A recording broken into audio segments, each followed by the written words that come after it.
एक वीडियो मैंने आज देखा, हालांकि वो कॉन्टेक्स्ट बिल्कुल अलग है जी, लेकिन वो दंतेवाड़ा का हमला हुआ था, शायद दंतेवाड़ा का ही, सीआरपीएफ के ऊपर 76 जवानों की जिसमें मौत हुई थी, और उसमें शायद गृह मंत्री चिदंबरम जी थे उस वक्त।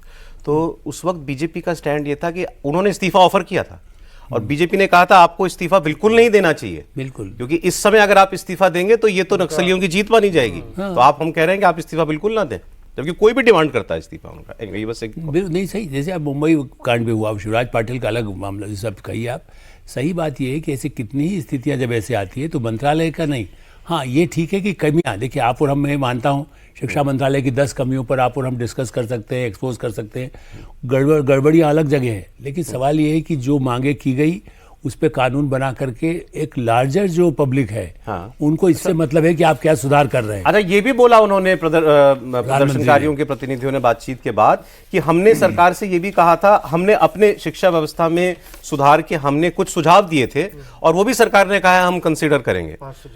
तो हर जगह तो जो चीज एक्चुअली होनी चाहिए उस पर तो सरकार बढ़ रही है और अकोमोडेट भी कर रही है। आज ये आखिरी में कहा, लेकिन आप बताइए, उनका जो नेता है विश्वजीत दीप के, आपने भी सुना होगा, मैंने सुना, अभिजीत, उसने क्या कहा, उसने कहा नहीं सिर्फ हमारी तो ये 3 डिमांड है, उसमें खाली है कि इस प्रधान को हटाना और बाकी 2 डिमांड वो किया, बस इसके अलावा वो सुधार की बात एक शब्द भी नहीं बोला है विश्वजीत।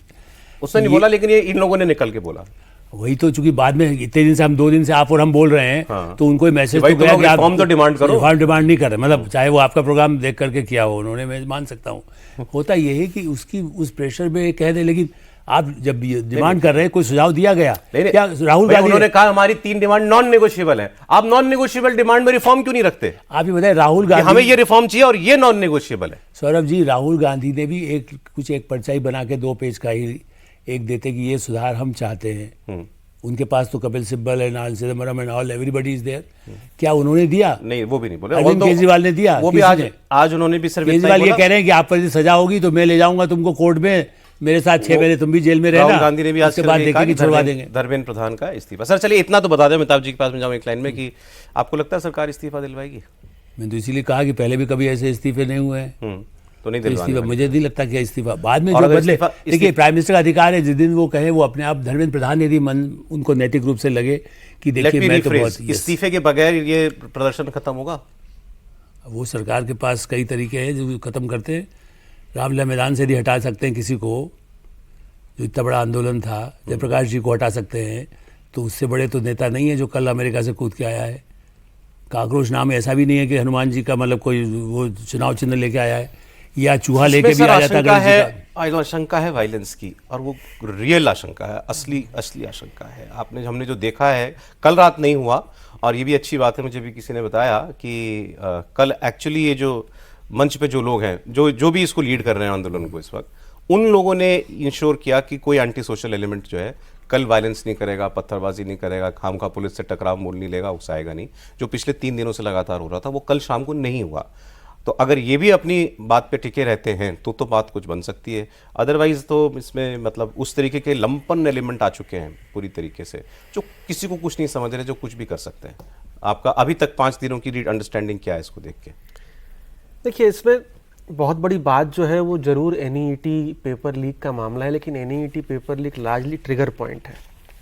मुद्दा बेरोजगारी है, मुद्दा लैक ऑफ जॉब्स है, मुद्दा सरकार में इतनी सारी वैकेंसीज हैं जो फिल नहीं हो रही हैं, मुद्दा एंजाइटी है युवा का, जो थ्रेट ऑफ एआई है, जो आज वो करियर के लिए पढ़ाई कर भी रहा है, वो आगे 3 साल 5 साल बाद उस करियर का भविष्य क्या है। तो बहुत ज़्यादा एंजाइटी, नर्वसनेस युवाओं में था, जिसको एक प्लेटफॉर्म दिया है कॉकरोच जनता पार्टी। पार्टी तो नहीं, एक हैंडल है, ये एक इंस्टाग्राम पेज या ट्विटर का हैंडल है।